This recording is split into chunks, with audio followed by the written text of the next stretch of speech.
కనికరించు తప్పులకు తడబడి ఒక పక్క ఒరిగెన ఓంకారమూర్తి.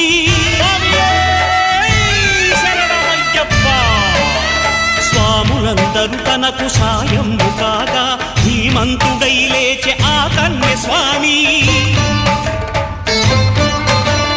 పట్టబంధము వీడి భక్తతతికై పరుగు పరుగున వచ్చె భూమిపైకి నరుడై